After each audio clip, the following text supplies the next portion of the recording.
Imagine discovering a hidden vault where the ultra-wealthy lock away strategies so potent, they've distorted reality itself. What if everything you've been taught about money was engineered to keep you chasing crumbs? The truth is, the richest people on Earth don't just earn differently. They rewire their biology. A study tracking self-made millionaires found they shared one grotesque habit: deliberately plunging into high-stress financial scenarios daily. Not for profit, but to mutate their brain's fear response. While ordinary minds panic at uncertainty, theirs become addicted to it. This isn't willpower.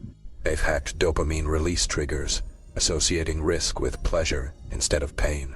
One hedge fund manager trains by investing in volatile markets during morning cold showers, pairing physical discomfort with financial chaos, until his body craves both. The poor obsess over security, but the wealthy know true safety lies in controlled disintegration.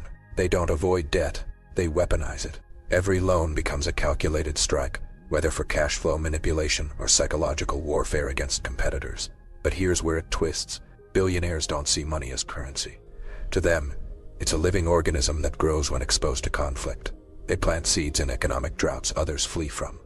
He buys assets precisely when headlines scream to sell, leveraging media-induced terror to acquire stakes for pennies. This neurological rewiring allows them to smell opportunity and decay: rotting real estate markets, bankrupt businesses, collapsing currencies. Their brains have literally shrunk the amygdala's fear centers while expanding prefrontal cortex activity, creating a biological advantage no school teaches. Yet this is merely the surface scar. Deeper layers reveal how they infect entire systems, turning societal norms into profit farms. The key isn't just taking risks, it's becoming chemically dependent on them. But before you think this is about reckless gambling, understand, their risks are meticulously engineered illusions. They construct safety nets invisible to outsiders, using legal frameworks and algorithmic predictions to turn apparent chaos into guaranteed wins. This is why the rich get richer in crises. They've turned the world's uncertainty into their personal dopamine dispenser. Now consider this. During the 2008 financial crisis, while millions lost homes, a secret group of investors tripled their wealth. They mastered the art of artificial scarcity, a tactic where abundance is hidden to create desperate demand. The elite don't just wait for crashes, they engineer them. By strategically leaking false data about housing shortages, they manipulated entire markets into overvaluing specific assets. Then, like clockwork, they flipped the script, suddenly discovering massive surpluses to crash prices before buying it. This isn't speculation, it's a documented play. Wealthy syndicates use shell companies to silently acquire controlling stakes in critical resources, from rare earth minerals to life-saving medication. Once control is secured, they restrict supply just enough to spike prices without triggering regulation. But their most chilling weapon? Time terrorism. Ever noticed how billionaire deals always have countdowns? They exploit hyperbolic discounting, our brain's flaw that values immediate rewards over larger future gains. By slashing negotiation windows and creating fake deadlines, they trigger primal panic that bypasses logic. A real estate tycoon's team once gave a 36-hour ultimatum for a property deal worth 9 figures. The catch: the offer was always meant to expire. It forced rivals into predictable mistakes. Meanwhile, their true targets were acquired weeks later at half price. These players also poison algorithms that govern modern finance. By deliberately creating patterns in stock trades that machine learning models mistake for trends, they manipulate entire markets. One venture capitalist admitted to placing small, losing trades in specific sequences, sacrificing millions to train algorithms to dump certain stocks, which he then bought cheaply. But the darkest secret? The wealthy don't hoard money, they hoard escape routes. While promoting public stock markets, they quietly shift assets into private credit funds and bilateral trade agreements invisible to conventional tracking. Their real power lies in controlling the very definition of value. Through semantic violence, they've redefined terms like growth and risk to mean opposite of what they teach in business. A hedge fund's internal documents revealed they classify stability as high risk and volatility as low risk, inverting mainstream wisdom to exploit those who follow it. This linguistic warfare creates a financial Babel, where ordinary investors miscommunicate with the market itself. The elite don't just build wealth, they engineer cultural viruses. Imagine a hedge fund that secretly funds 5 competing tech startups, not to profit, but to study how failure spreads. The wealthy craft narratives so potent, They bypass rational thought and embed directly into collective behavior. Luxury brands are mere symptoms. Their real power lies in turning abstract concepts into social epidemics. A study of high-net-worth individuals revealed they allocate 6% of their portfolio to meme stocks, not for returns, but to map how misinformation flows through markets. They then short the stocks their own propaganda inflate. This is authority mimicry refined to science. One family office hired linguistics experts to reverse engineer Nobel Prize acceptance speeches, isolating phrases that trigger uncritical trust. These were repurposed in press releases to frame hostile takeovers as philanthropic acquisitions. But the true mastery lies in reciprocity warfare. A private equity titan sends handmade watches to journalists, not to bribe, but to exploit the brain's reciprocity bias. The recipients feel compelled to return favors, often through subtle editorial shifts that benefit his investments. These tactics escalate into semantic violence, language rewritten to trap. Contracts are laced with innocuous-sounding terms redefined in annexes. Flexible repayment schedules become debt instruments that compound during natural disasters. Shared growth secretly means the counterparty absorbs 80% of losses. The rich even hijack social movements. An oil heir bankrolled environmental documentaries, not to save ecosystems, but to identify which emotional triggers most effectively paralyze opposition. His energy firms then use those same triggers to demoralize activists during pipeline protests. Beneath this lies generational trauma weaponized. Wealthy families don't raise heirs, they engineer anti-empathy vaccines. Children undergo simulated betrayals by trusted staff, staged bankruptcies, and public humiliations to eliminate compassion. A tech dynasty's heirs must lose 10 artificial fortunes before accessing real inheritance, forging ruthless discernment between sentiment and opportunity.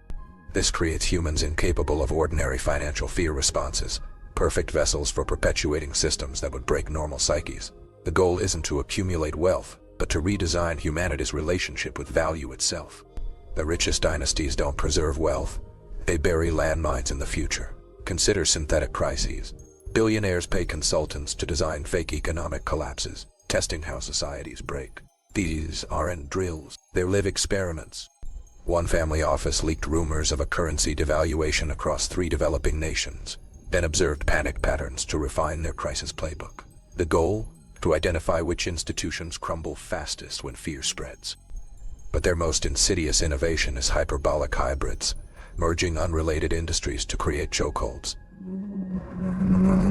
Imagine pharmaceutical companies acquiring sleep-tracking apps not to improve health, but to manipulate medication demand cycles. A conglomerate secretly owns patents for both drought-resistant crops and water trading platforms, allowing them to profit from scarcity they engineered. This isn't vertical integration, it's diagonal domination. Meanwhile, semantic violence escalates beyond contracts. The wealthy redefine philanthropy itself. A foundation's free education initiative actually trains AI models on student data to predict labor market shifts, then shorts vulnerable industries. Even time becomes a weapon. Through temporal arbitrage, elites exploit lag between regulation and innovation. They flood emerging markets with technologies just illegal enough to panic legislators into reactive laws. Laws their lobbyists helped draft to cement monopolies. The key is anchoring bias bombardment. By releasing absurdly inflated valuations for their startups first, they make subsequent unethical deals appear reasonable. A biofuel company claimed a $60 billion valuation using fictional metrics, then settled for $15 billion, a steal that still quadrupled its real worth. Wealthy circles create fake grassroots movements to legitimize their agendas. A carbon credit scheme was mass adopted by paid influencers posing as activists, tricking actual environmentalists into endorsing. This builds a bandwagon effect that neutralizes critics. Meanwhile, their heirs undergo sacrificial rituals masked as education. One heir was accidentally given control of a failing chain of nursing homes, not to save it. These dynasties don't just transfer money, they transplant survival instincts. Children are taught to see partnerships as temporary blood pacts, loyalty as tactical theater. The result? A lineage incapable of trusting even their own advisors, perpetually paranoid and profitable. This isn't greed, it's a genetic rewrite of human behavior itself. The ultimate secret isn't wealth accumulation, it's erasing the rules that bind everyone else. While society debates cryptocurrency versus fiat, the elite have migrated to a shadow layer, bilateral trade ecosystems. These are private networks where conglomerates exchange resources directly. Oil for data, pharmaceuticals for AI training cycles, bypassing currency entirely. One mining magnate trades cobalt access not for cash, but for first refusal rights on bankrupt tech firms. This creates closed-loop economies where traditional financial metrics become meaningless. The true power lies in rewriting value itself. The wealthy employ semantic terrorism, corrupting language to serve their ends. Terms like investment now mask psychological operations. A venture capital firm funded mindfulness apps not for profit, but to pacify competitors' workforces into complacency. Their masterstroke? Sacrilegious education. They've infiltrated academia to teach intentional failure. Business schools receive grants to promote noble bankruptcy theories, convincing entrepreneurs that early collapse is virtuous, a doctrine that softens markets for takeover. Meanwhile, they breed synesthesia toxic in the masses.